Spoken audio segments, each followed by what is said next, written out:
ಪ್ರಿಯ ಆತ್ಮೀಯ ದೈವಜನರೇ, ಈ ದಿವಸದ ವಾಕ್ಯ ಭಾಗವನ್ನು ನಾವು ಓದಿರುವ ಹಾಗೆ ಆದಿಕಾಂಡ ಪುಸ್ತಕದ 2ನೇ ಅಧ್ಯಾಯ 8ರಿಂದ 9 ವಚನವನ್ನು ಧ್ಯಾನಿಸಿದ್ದೇವೆ. ಆದಿಕಾಂಡ ಪುಸ್ತಕವು ಸತ್ಯವೇದದ ಕ್ರಮಾಂಕದ ಪ್ರಕಾರ ನೋಡುವಾಗ ಮೊದಲನೇ ಪುಸ್ತಕ. ಇದರಲ್ಲಿ 50 ಅಧ್ಯಾಯಗಳನ್ನು ಅಡಕವಾಗಿದ್ದು 1487 ವಚನವನ್ನು ಹುದುಗಿದೆ. ಈ ಆದಿಕಾಂಡ ಪುಸ್ತಕವು 2 ಭಾಗವಾಗಿ ವಿಭಜನೆಯನ್ನು ಮಾಡಲ್ಪಟ್ಟದೆ. ಮೊದಲನೇ ಅಧ್ಯಾಯದಿಂದ 11ನೇ ಅಧ್ಯಾಯದ 26 ವಚನವನ್ನು ಧ್ಯಾನಿಸಿ ನೋಡುವಾಗ ಈ ಸೃಷ್ಟಿಯ ಪ್ರಾರಂಭವನ್ನು ಕುರಿತು, ಮಾನವನ ಪ್ರಾರಂಭವನ್ನು ಕುರಿತು, ಇಸ್ರಾಯೇಲ್ ಜನರ ವಿಷಯವನ್ನು ಕುರಿತು ಪ್ರಸ್ತಾಪಿಸಲ್ಪಟ್ಟದೆ.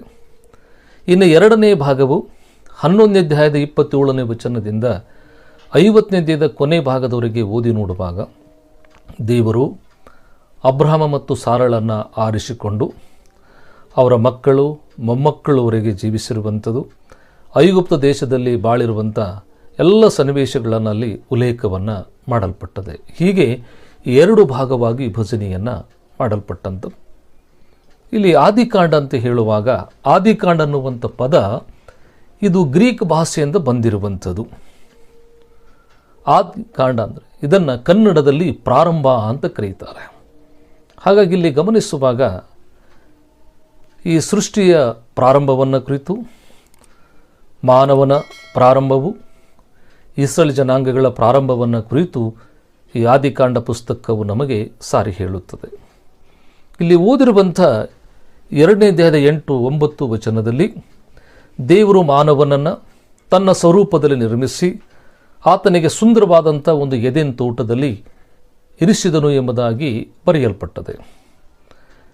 ಈ ತೋಟವು ನೋಡುವುದಕ್ಕೆ ರಮ್ಯವಾಗಿಯೂ ಊಟಕ್ಕೆ ಅನುಕೂಲವಾಗಿಯೂ ಇತ್ತು.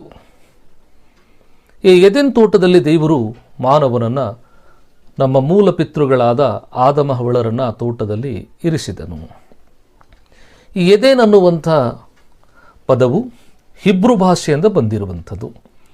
ಎದೆನ್ ಅಂದರೆ ಆನಂದ, ಸಂತೋಷ, ಹರ್ಷ ಎಂಬುದಾಗಿ ಇದರ ಅರ್ಥ ಎಂಬುದಾಗಿ ನೋಡುತ್ತೇವೆ. ಇಲ್ಲಿ ಗಮನಹರಿಸಿ ನೋಡುವಾಗ ಎದೆನ್ ತೋಟದಲ್ಲಿ ಆನಂದ ಇರುತ್ತೆ, ಹರ್ಷ ಇರುತ್ತೆ, ಉಲ್ಲಾಸ ಇರುತ್ತೆ ಅಂತ. ಯಾಕಂದರೆ ಈ ತೋಟವು ನೋಟಕ್ಕೆ ಬಹಳ ರಮ್ಯವಾಗಿಯೂ ಇತ್ತು. ಅಷ್ಟಕ್ಕೆ ಸಾಲದೆ ಊಟಕ್ಕೆ ಅನುಕೂಲವಾಗಿಯೂ ಇತ್ತು.